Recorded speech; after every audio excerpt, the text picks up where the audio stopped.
Bandung sekitar tahun 2007. Udaranya masih tergolong dingin. Suhu terendah bisa menyentuh 14 derajat Celcius. Kabut masih sering terlihat tebal pada pagi hari. Dan yang lebih seru lagi, waktu kamar mandi kosku masih menggunakan bak mandi. Setiap subuh permukaan airnya membeku alias menjadi lempengan es karena begitu dinginnya. Mungkin memang dipengaruhi faktor daerah Ciembelit, Dago, di Pati Ukur, masih termasuk wilayah Bandung bagian atas alias dataran tinggi. Begitulah gambaran Bandung ketika itu. Hujan angin disertai petir menemaniku ketika sedang mengemasi barang-barang di tempat kos yang lama. Bandung waktu itu memang sedang berada di tengah-tengah musim penghujan. Sebenarnya cukup berat meninggalkan tempat kosku yang di Ciembelit ini. Selama 3 tahun lebih aku menempatinya. Ibu dan bapak pemilik kos sangat baik memperlakukan aku. Walaupun terhitungnya masih keluarga jauh, tapi mereka menganggapku anak mereka sendiri. Tapi dikarenakan keinginan untuk mencari suasana baru dan tinggal satu rumah dengan para teman dekat, aku membulatkan tekad untuk pindah ke tempat kos yang baru. Setelah barang-barang sudah terbungkus rapi, aku pun pamit dan berangkat pindah ke tempat kos yang baru. Tempat di mana 2 tahun ke depannya akan terjadi banyak cerita dan kejadian yang akan aku ingat seumur hidup. Hingga kemudian, untuk kedua kalinya aku menginjakkan kaki di rumah itu. Rumah besar, bercat putih dengan bangunan bergaya arsitektur tahun 1980-an. Fisik bangunannya sudah bagus dan rapi, karena memang baru saja selesai direnovasi. Halamannya juga cukup luas dan bersih. Aku mengetuk pintu yang tidak lama kemudian ada yang membukanya. Muncul dari balik pintu seorang perempuan dengan senyum mengembang di wajahnya. "Hai, aku Sisi, anaknya Bu Lucy," ucap perempuan itu sambil mengulurkan tangan mengajak bersalaman. "Oh, ternyata Sisi. Aku Bri, salah satu yang akan kos di sini," jawabku dengan senyuman, sambil membalas uluran tangannya dan bersalaman. Selanjutnya, aku dipersilahkan masuk. Sisi adalah anak pertama dari Tante Lucy, perempuan berumur sekitar 21 tahun, berparas cantik, bertubuh tinggi langsing dan berambut panjang hingga menutupi punggungnya. Itulah kali pertama aku bertemu Sisi, cukup ramah dan terlihat memiliki tingkah laku yang baik. Cukup lama kami berbincang dalam rangka memperkenalkan diri masing-masing. Ternyata Sisi berkuliah di tempat yang sama denganku, hanya berbeda jurusan dan angkatan. Tidak lama kemudian muncul perempuan dari lorong tangga yang menuju lantai atas. "Hai Mas, aku Memi," ucap perempuan itu sambil menjulurkan tangannya mengajak bersalaman. "Oh, ini yang namanya Memi," jawabku sumringah. Memi adalah adik dari Sisi, berbeda jauh dengan penampilan kakaknya. Dia berambut pendek layaknya laki-laki, berkulit lebih gelap dari Sisi, berpenampilan tomboy, bercelana jeans, dan memakai kaos band metal. Tidak ketinggalan aksesoris gelang dan cincin menghiasi tangannya. Wajah bermake up gotik dengan eyeliner hitam di bawah mata dan hidung yang ditindik. Anak metal, penampilannya sangat berbeda jauh dengan kakaknya. Setelah itu kami bertiga melanjutkan perbincangan di ruang tengah. Banyak yang mereka ceritakan, mulai dari kampus masing-masing hingga bercerita tentang keluarga. Begitu juga denganku, menceritakan hal-hal yang menurut aku penting untuk mereka ketahui. Pada intinya aku bilang bahwa aku dan teman lainnya yang akan tinggal di rumah ini adalah anak-anak yang cukup baik dan bisa menjaga kepercayaan yang sudah Tante Lucy berikan untuk tinggal di rumah itu. Ada yang menarik ketika kami membahas tentang hal unik yang Sisi miliki.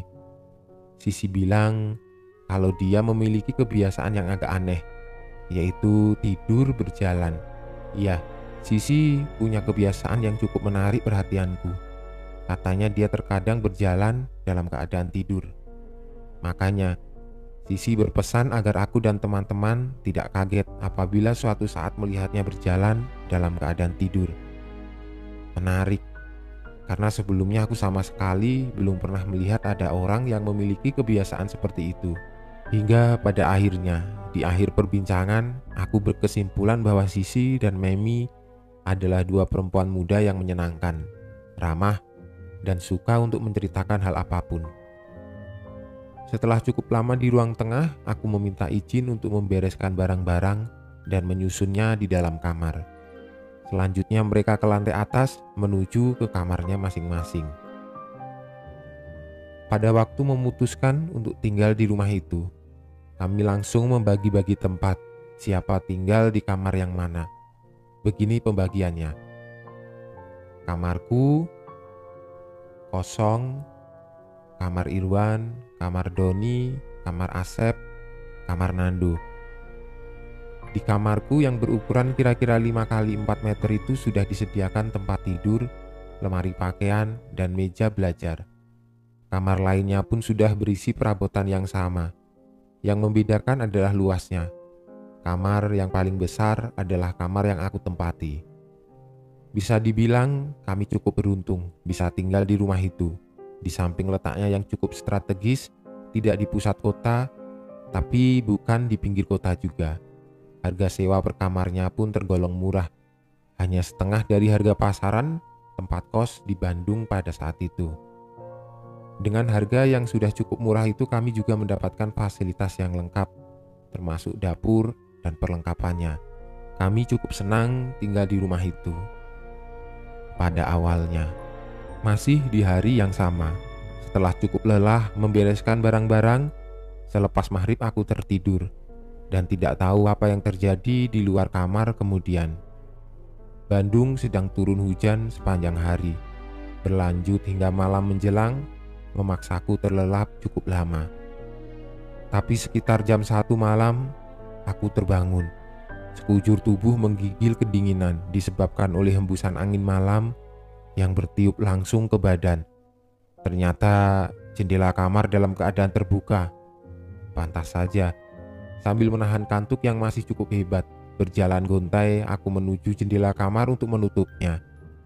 Melalui jendela itu, aku bisa melihat seluruh bagian depan rumah dengan halaman luasnya. Yang terlihat pada saat itu suasananya masih cukup terang, terbantu dengan lampu depan yang sudah menyala.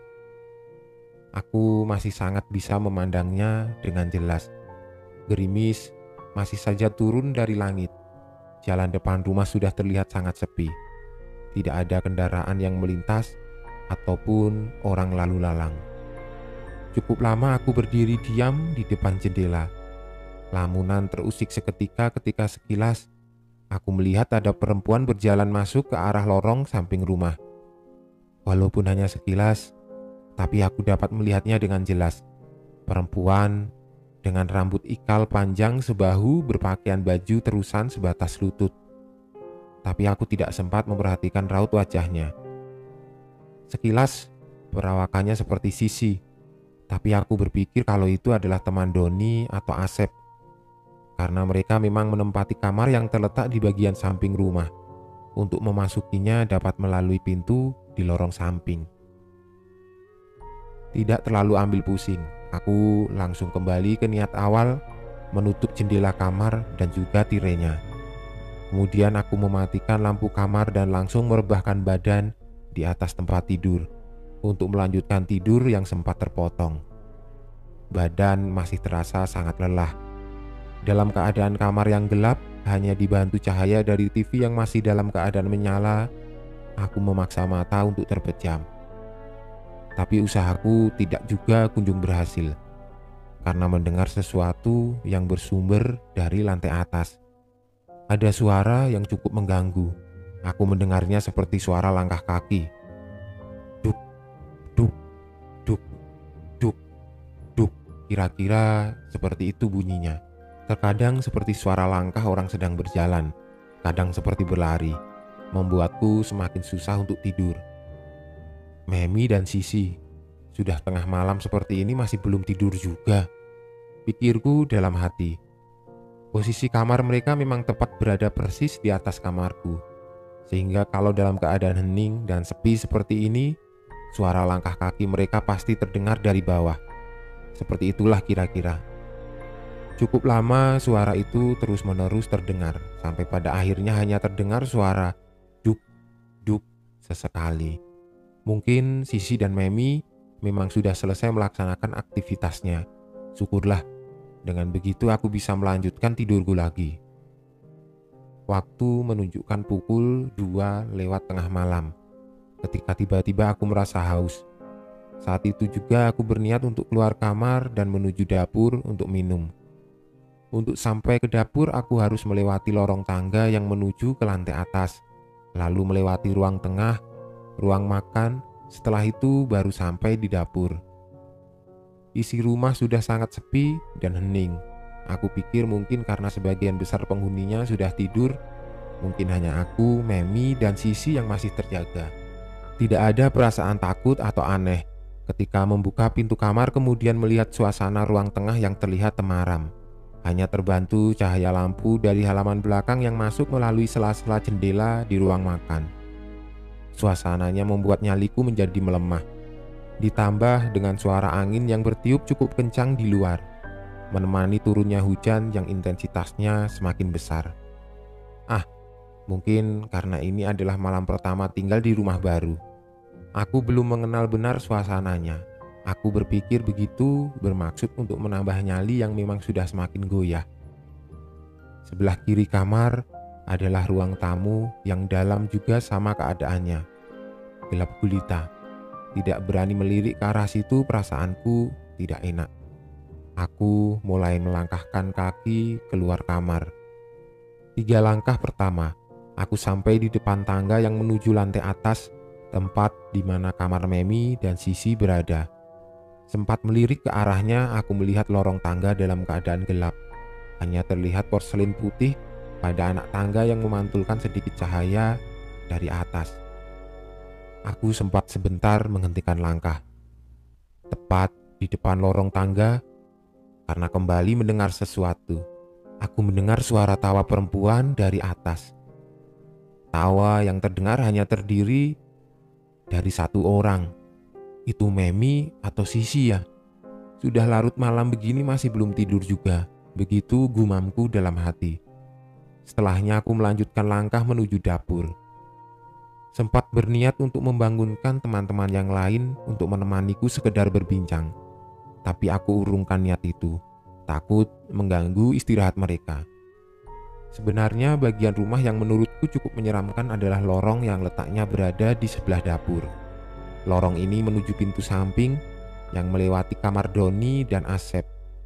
Karena itulah, ketika dalam perjalanan menuju dapur dan melewatinya, aku mempercepat langkah. Aku merasakan kalau ada sesuatu di lorong itu. Sesampainya di dapur, aku langsung membuka lemari es dan meneguk segelas air. Aku biarkan dapur dalam keadaan gelap, hanya cahaya lampu dari dalam lemari es yang membantu penerangan. Setelah selesai, aku langsung melangkahkan kaki kembali menuju kamar. Di dalam perjalanannya, kembali langkahku terhenti tepat di depan tangga. Kembali aku mendengar sesuatu, ada suara yang terdengar mengambang dan sayup-sayup, tetapi masih cukup jelas. Aku bisa memastikan bahwa suara itu adalah suara tangisan.